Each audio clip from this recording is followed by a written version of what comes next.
Bonjour à tous, bienvenue sur la chaîne de Plancton Curieux, bienvenue dans cette vidéo d'actu du 25 août 2023. On fait un rapide point sur le marché qui est en baisse comme vous le voyez ici et ensuite on passe aux news.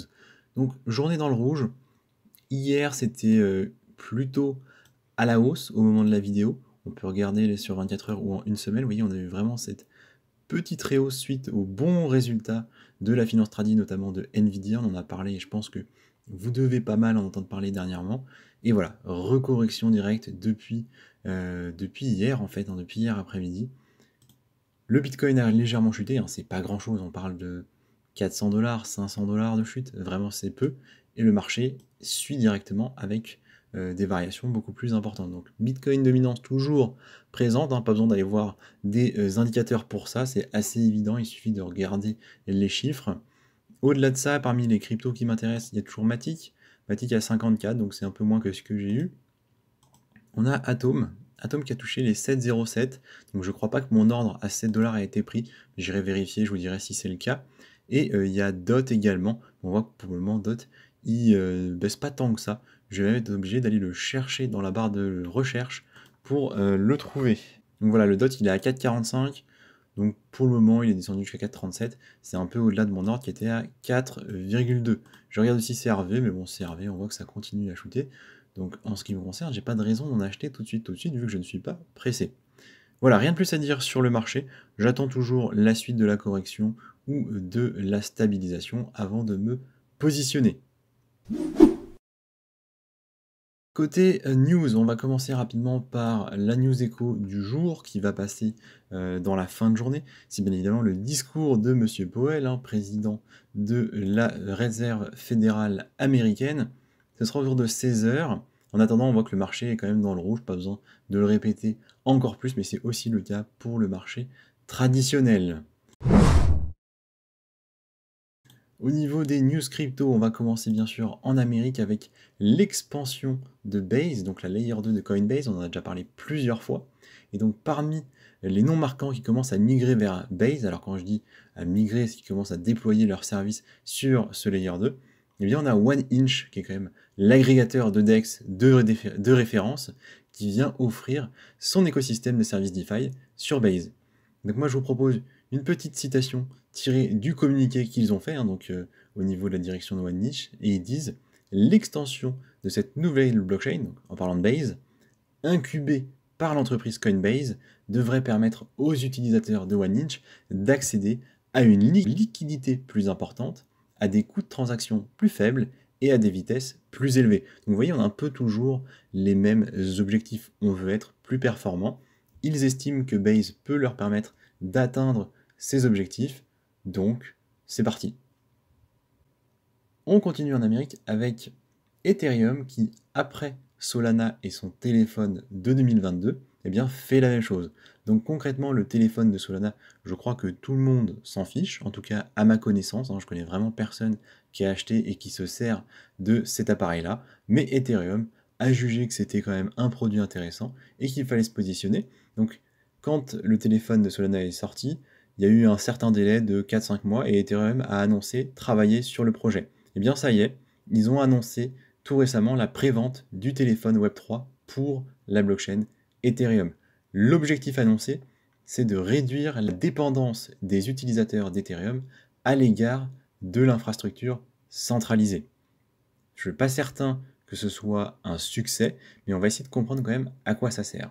Déjà, on va noter que ETHOS, donc tout simplement le système d'exploitation du téléphone développé par Ethereum, donc qui est du coup déjà en version 2.0, inclut le proxy web léger Nimbus, qui permet aux applications sur téléphone de vérifier indépendamment les données reçues des nodes hébergés et des points d'extrémité externes. Donc c'est déjà une fonctionnalité qui peut sembler complexe dans la façon dont elle est exprimée, mais qui est assez utile, parce que ça vous permet d'avoir des vérifications quant aux données qui entrent sur le téléphone. Alors je ne sais pas si ça couvre toutes les données, mais c'est déjà pas mal. Ensuite, on a des fonctionnalités qui peuvent être intéressantes. Par exemple, une messagerie décentralisée qui est intégrée au téléphone. À titre personnel, je ne vais pas m'en servir, enfin là j'en ai pas l'utilité, mais je peux comprendre que ça puisse être utile. Mais je suppose qu'on peut échanger qu'avec d'autres personnes qui ont le même système. Donc c'est très limité, parce qu'au final, on est limité à de la conversation qui tourne dans le cercle des personnes qui ont un téléphone Ethereum. Donc dans l'immédiat, je pense que ça va pas être super utile, mais à voir à plus long terme. On ajoute à ça qu'il y a un portefeuille crypto sans dépôt qui est intégré, et un outil de paiement décentralisé et d'intégration d'Ethereum Name Service, donc le ENS. C'est des fonctionnalités qui sont, sans être nécessaires, intéressantes. Et enfin, en ce qui va concerner le téléphone, sachez qu'il sera associé à un NFT qu'il faudra minter pour un coût qui est actuellement fixé à 0,39 ETH, soit un peu moins de 600 $ à l'heure actuelle. Donc on n'est pas sur le prix d'un iPhone, mais c'est pas non plus complètement négligeable. Donc ce qui est intéressant, c'est que par exemple, pour les entreprises qui sont derrière Ethereum, pour Vitalik et pour le développement de la blockchain, ça fera peut-être des fonds utiles, en tout cas quelque chose de nouveau. Donc on continue avec les news en bref. On a déjà plutôt de mauvaises nouvelles pour Binance. Malheureusement, ça s'enchaîne. Et donc là, c'est Mastercard qui met fin à son programme de carte crypto, donc un partenariat qui existait depuis à peu près un an. Il faut savoir qu'il y a différentes entreprises qui sont dans ce partenariat. On a Gemini, on a Nexo, et eux, par contre, ne sont pas affectés. Donc qu'est-ce qui se passe? Concrètement, les pays concernés, c'est l'Argentine, le Brésil, la Colombie et le Bahreïn, qui étaient du coup impliqués là-dedans, et qui n'auront plus ce service-là proposé par Binance à partir du 22 septembre prochain. Titre personnel, ça ne m'impacte pas non plus. Les cartes Binance, j'en utilise pas. Mais globalement, c'est pas fou pour Binance. Donc tout ça, ça va dans le sens de la théorie du siège éjectable, entre guillemets, de Binance, en tout cas, hors des pays qu'elle a un peu conquis ces dernières années. On exclut les pays asiatiques. L'entreprise Binance a l'air de se repositionner. On continue sur les news en bref avec Polygon qui continue de séduire les institutions. Ça c'est chouette, on aime bien. Polygon c'est un peu le chouchou pour beaucoup de gens, moi inclus, hein, j'aime bien le projet. Et donc là on va parler de la Colombie qui lance son peso stablecoin, il va s'appeler NCOP.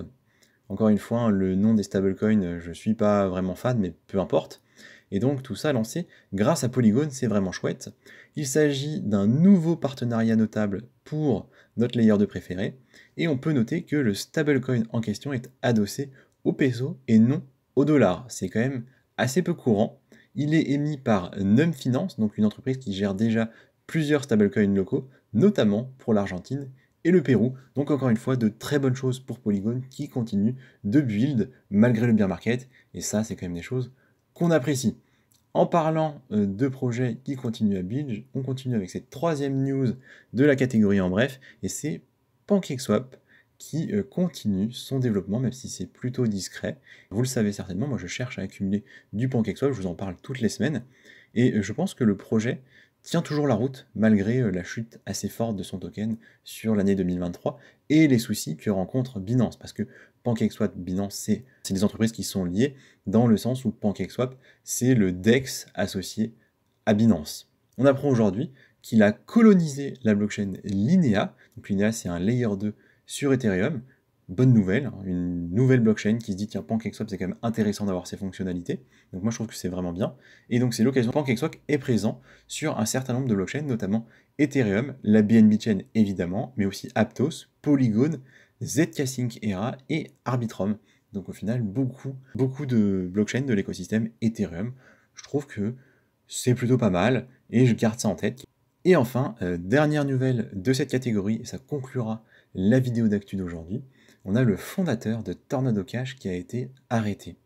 Donc je rappelle, Tornado Cash, c'est un mixeur. Pour faire simple, il faut revenir à la technologie blockchain et à ses caractéristiques. Donc l'une d'entre elles, c'est la traçabilité totale des transactions, ce qui, contrairement aux idées reçues, est plutôt efficace contre le blanchiment d'argent. Même si on entend souvent que les cryptos permettent le blanchiment d'argent, on sait que c'est en fait assez faux une fois qu'on a un peu étudié la blockchain et qu'en fait on sait que toutes les transactions sont faciles à remonter, au moins au niveau du pseudonymat. C'est-à-dire qu'on va pas forcément avoir l'identité exacte d'une personne, mais on va avoir son pseudonyme et on va surtout pouvoir mettre en relation les différentes transactions qu'elle a faites.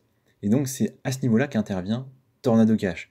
L'idée, c'était de créer un outil qui permet de brouiller les pistes et de rendre très difficile, voire impossible, la transparence initialement prévue par la blockchain.